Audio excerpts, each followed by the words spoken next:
Right guys, so nandito po tayo ngayon sa Eljoy's Farm Resort dito po sa Cavite. And nandito po tayo para makapag-relax and to unwind and para may tapon na natin yung mga stress sa buhay. So tara, samahan nyo kami guys and let's enjoy the day.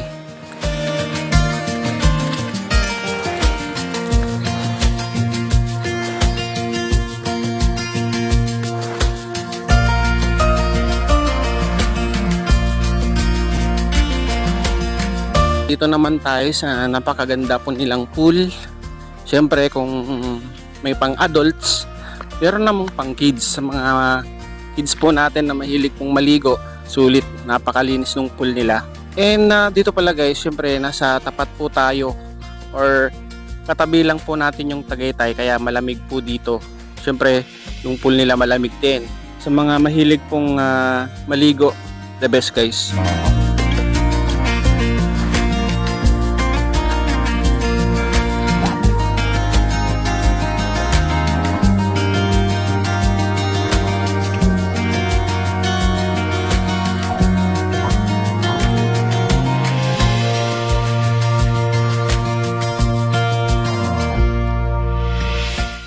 Okay guys, nandito naman tayo sa kanilang view deck na kung saan dito mo makikita yung buong view ng Eljoy's Farm Resort at talagang nakaka-relax po talaga dito. As you can see guys, napakakapal po ng hamog ngayon dito at ang sarap pong magkape.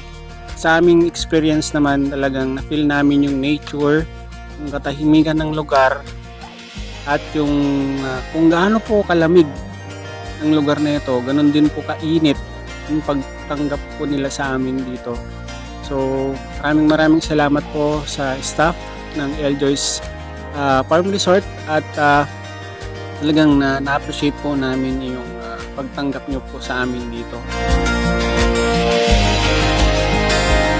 Any other information na gusto nyo pong itanong, i-message nyo lang po ang kanilang page, Eljoy's Farm Resort dito po sa Alfonso, Cavite. Ayan, kung for advance booking, message nyo lang po sila para ma-accommodate po nila kayo ng maayos.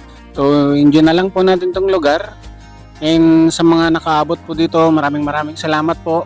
Sa mga nakapalo po sa ating page at YouTube channel, maraming salamat po sa suporta. And God bless po sa ating lahat.